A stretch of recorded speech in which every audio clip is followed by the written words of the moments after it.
Mi nombre es Josué Nemías Lara, soy estudiante de la carrera de Ingeniería Eléctrica en la Universidad Nacional Autónoma de Honduras, cursante ahorita de la clase de Circuitos Eléctricos 2, de la sección 0700.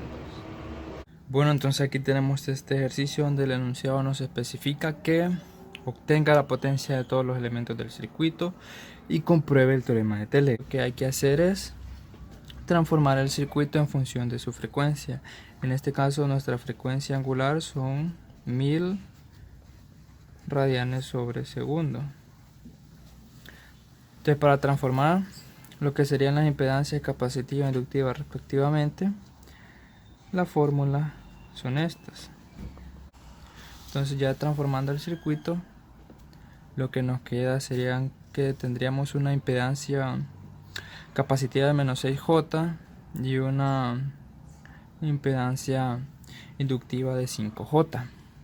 Entonces en este caso también hay que transformar lo que sería la fuente de voltaje, porque esto lo que nos dan son 200 voltios pico. Entonces para trabajar con voltaje eficaz simplemente tenemos que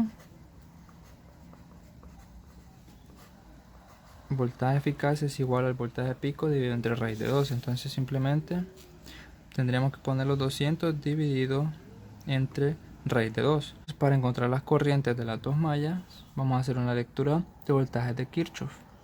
Entonces vamos a empezar con la trayectoria de I2 para dejarla en función de I1 y después sustituirla en la lectura de voltajes de Kirchhoff de la trayectoria I1 y así encontrar directamente lo que sería la trayectoria I1. Entonces empezamos con la lectura de voltajes de Kirchhoff de la trayectoria I2, que sería este lado de aquí. Entonces, como bien tenemos, vamos a tener 1 más 5J por I2, que está aquí. Vamos a también tener lo que sería 2 menos J menos 6J para dejarlo expresado en su forma, primero en su parte real, luego en su parte imaginaria, multiplicado por la corriente I2 menos la corriente I1, ya que tiene una dirección contraria. Entonces lo podemos ver expresado aquí. Entonces ya es momento de multiplicar y sacar lo que sería factor común con los elementos de I2. Vamos a tener que la parte real se le va a sumar, quería 1 más 2, 3. Lo que serían los 5J menos 6J nos resulta menos J por I2, todo eso multiplicado por I2. Ahora vamos a tener que sería I1 menos negativo I1, entonces aquí tenemos el negativo multiplicado por lo que sería la suma de la impedancia. Aquí lo tenemos. Entonces le damos negativo aquí para pasar al otro lado y que pase directamente positivo, ya que lo que andamos despejando es para I2. Entonces al momento de despejar para I2 nos va a quedar esta fracción, nos resulta 1.2 menos 1.6J de I1. Entonces este valor de aquí lo vamos a sustituir después en la lectura de voltajes de Kirchhoff de I1. Entonces para la lectura de trayectoria de voltajes de Kirchhoff de I1, entonces lo que vamos a tener es que I1 por 4 más 2 menos 6J por I1 menos I2 menos también el voltaje de la fuente. Entonces aquí lo podemos ver expresado, menos el voltaje de la fuente, 4 de I1 menos 2 menos 6J por la diferencia de I1 menos I2. Aquí lo podemos ver. Entonces hacemos lo mismo. Sacamos el factor común de I1, lo que podemos agrupar. Entonces sería 4 más 2, que sería 6, y el menos 6J, que con 6J por I1.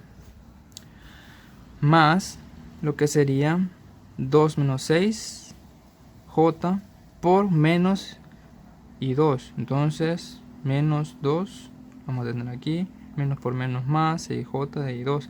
Entonces este I2 lo que vamos a hacer es sustituir este I2 que ya encontramos en función de I1. Entonces al sustituirlo nos va a quedar este producto. Al efectuarlo y también sumarle ese que está multiplicando a I1 nos va a resultar que es 13.2 más 4.4J. Entonces, que estaría multiplicando aquí al I1, pero para encontrar esa corriente lo tenemos que pasar al otro lado a dividir el voltaje de la fuente independiente. Entonces, como resultado, esto nos da 9.95 más 2.03J, igual, ahora expresado en su forma fasorial, 10.16 con ángulo de 11.56. Este valor de I1 lo vamos a sustituir aquí en I2 para encontrar nuestro I2.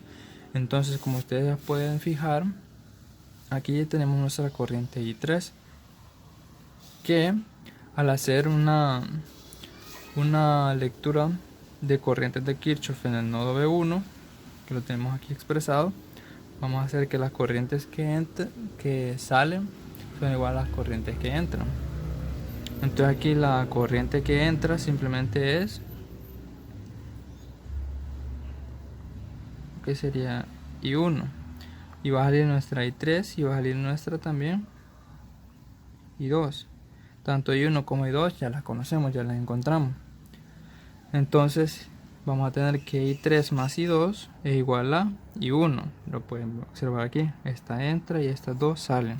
Entonces despejamos para I3, que sería entonces I3 igual a I1 menos I2.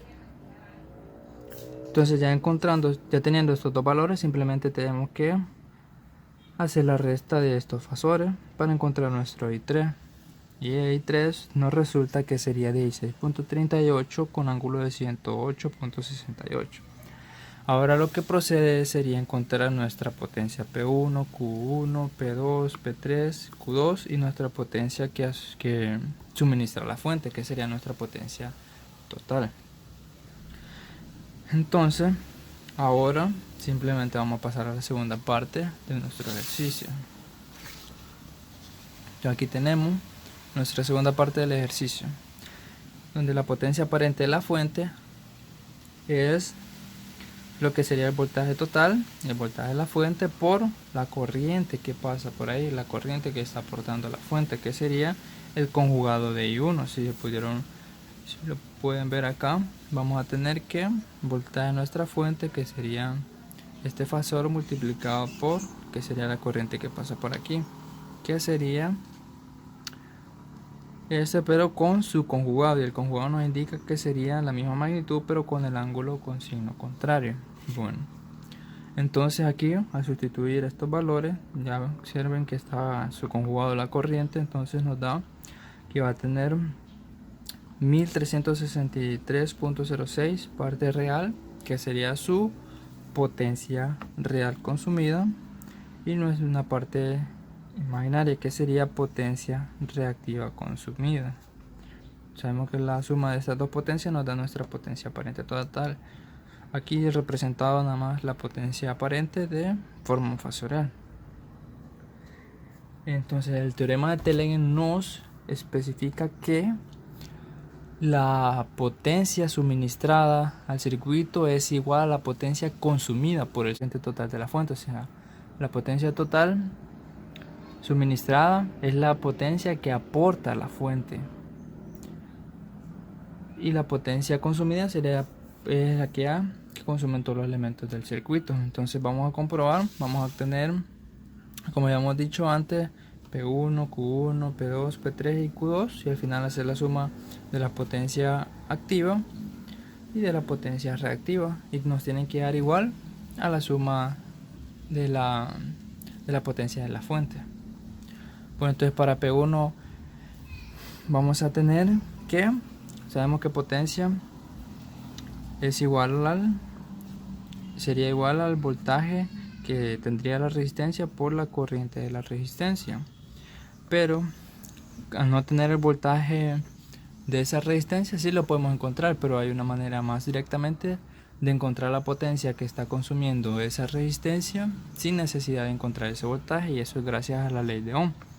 Entonces, ya que la ley de Ohm nos indica que voltaje es igual a corriente por la resistencia, entonces lo podemos expresar aquí de esta manera, donde esto va a ser nuestro voltaje tal cual, y esta sería la multiplicación de la corriente que ya tenemos.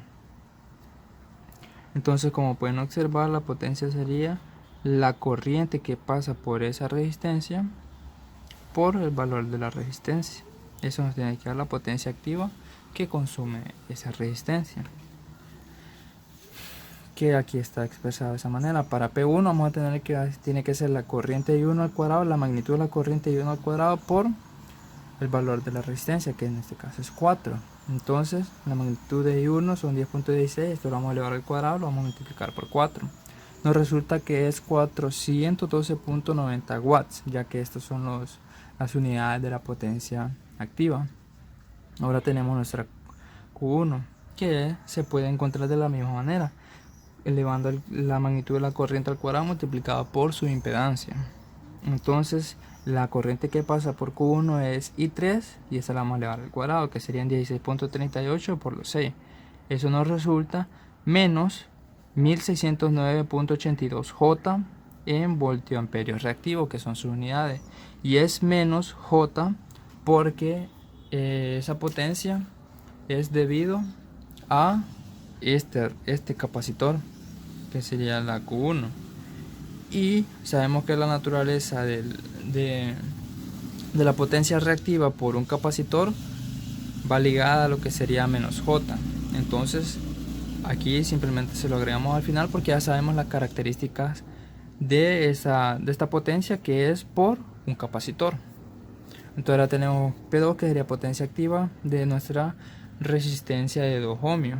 Entonces tendríamos que elevar la corriente de I3 al cuadrado y multiplicarla por nuestra resistencia de 2. Nos resulta que es 536.60 watts. Para P3 lo mismo que tanto para P1 como P2, la corriente que pasa por la resistencia por su valor de resistencia. Entonces quería la corriente I2 multiplicado por su resistencia, que es de 1 nada más en este caso. Entonces nos resulta que sería 412.90 watts. Entonces para la última potencia, para el último elemento que consume potencia en este circuito es Q2, que es gracias a un inductor. Entonces sería la corriente I2 al cuadrado por magnitud de la impedancia del inductor, que serían 5.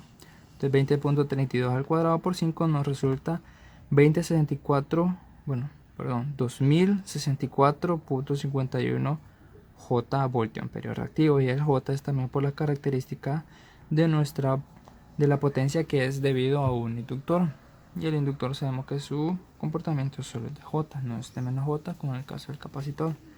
Bueno, entonces ahora pasamos aquí a esta parte a comprobar nuestro teorema de Telegraph. Tenemos que la potencia real consumida, la sumatoria de potencia suministrada, es igual a la sumatoria de potencia consumida. En este caso, de solo tener una fuente, solo vamos a tener una potencia suministrada, que aquí lo pueden comprobar, ya lo encontramos antes, que eran 1363.06, y la reactiva sería 454.48 J. Bueno, entonces aquí también ya lo tenemos especificado, 1363.06. Entonces tenemos de la potencia P1, P2 y P3. Al sumar las tres nos resulta que es 1362.4 watts. Si no son exactamente igual, simplemente es por sus fracciones, ya que por sus puntos decimales, ya que al no utilizarlos todos nos vamos a tener una pequeña discrepancia de la potencia suministrada con la potencia consumida, pero si ven es sumamente algunos pequeños decimales. Entonces es debido a eso. Si se utilizaran todos los de todas las cifras decimales, sí se tendría que esto sería exactamente igual, pero prácticamente podemos decir que es lo mismo, y que así se ha comprobado que la potencia suministrada es igual a la potencia real consumida. Ahora vamos con la parte de la potencia reactiva suministrada, en este caso en 454.48 J, y la sumatoria de potencia consumida sería los 2064.51 J menos los 1609.82 J debido al capacitor. Este es el inductor, este es el capacitor, y nos resulta que serían 454.69 J. Como pueden ver, aquí simplemente cambian unos pequeños decimales y es debido a lo mismo. a que se tendrían que utilizar todas sus cifras decimales para tener una mayor exactitud. Entonces con eso ya quedaría concluido este ejercicio. Pudimos comprobar el teorema de Thelen, encontramos la potencia de todos los elementos del circuito y eso sería todo. Hasta la próxima.